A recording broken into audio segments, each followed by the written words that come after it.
live to age 100, even if I never count another calorie or run another step, I will always be in recovery, never fully healed. Because, according to the experts, my eating disorder will never entirely leave me. I will always be anorexic. Little voice in my head telling me, skip another meal or throw up those cookies. Yeah, I've learned to ignore it, to push it away. I scream until I can't hear it, but it never stops trying. It is persistent and never ending, and I will never be normal. I don't want to tell you about my eating disorder. I could share horror stories about the times I've tested myself to see just how long I could go without food. Or that time I physically attacked my mom for putting an egg yolk in the meatloaf. Eating disorders are a dime a dozen. And honestly, that realization is almost as difficult as admitting that you have one in the first place. The very thing that defined me for so many years simply doesn't set me apart at all. Does it make sense to miss anorexia? It's like missing an abusive partner. Shouldn't. I know I shouldn't. Left me bruised and battered inside and out. But it's comforting. It pulled me in, always there. It's like I had acceptance into this exclusive group of individuals. A club that cut up our food, examined our hip bones together. We'd share diet tips and inspiration, bonding over our fucked up desires. I felt for the celebrities who sent to rehab, didn't understand why everyone can just leave us all alone to starve. As I stood in a grimy concert hall at the end of the 9th grade, and I watched as one of my favorite performers sang of his battles with food, his desperate desire to disappear, I understood him. He didn't know my name, my face, but that venue, the two of us were a community. May have been twisted, self-destructive community, but it was one that welcomed me in. One bound together by self-deprivation and self-hatred.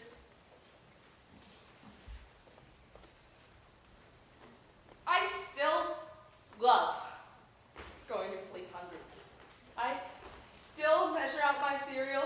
I still occasionally catch myself counting calories.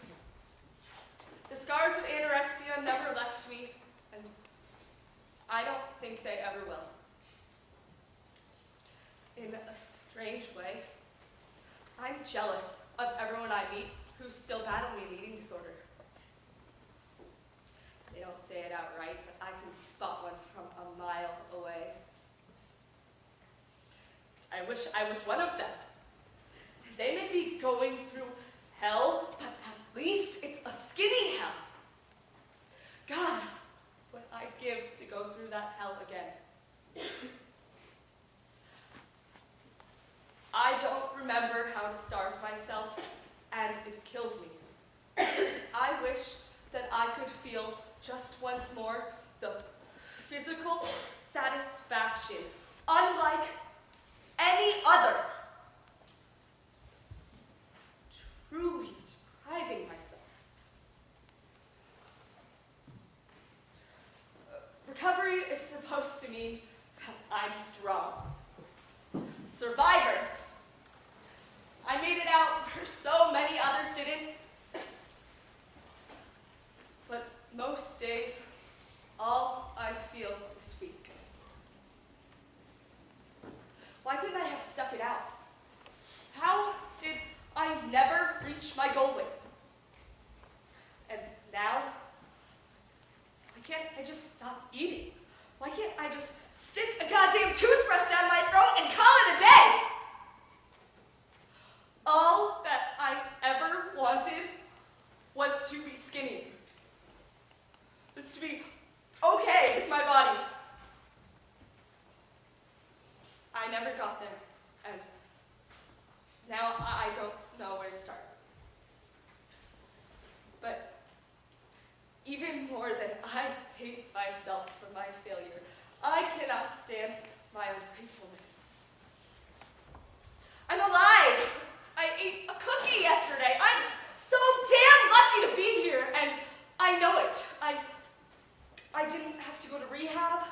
I didn't permanently damage my body. I didn't become a warning story or a magazine article about the dangers of anorexia. So can someone please, for the love of God, tell me why I want to go back to that life, to that twisted mindset, to the world where all that matters is food and staying away from it. I'm so much better than that. I have so much more potential. So why do I miss it?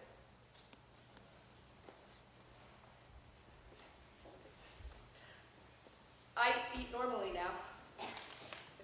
If you and I had lunch together, you'd never guess that I was in recovery, but no matter how much I ignore it, that voice in my head is always there, and there is always a part of me that wishes it was stronger. That is the curse of an eating disorder. It is a sickness, nothing less. It screws with your head. It is beautiful and seductive, and it doesn't go away with therapy or nutrition sessions or compliments. It doesn't leave, ever.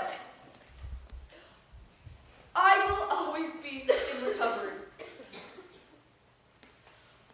I will never be well.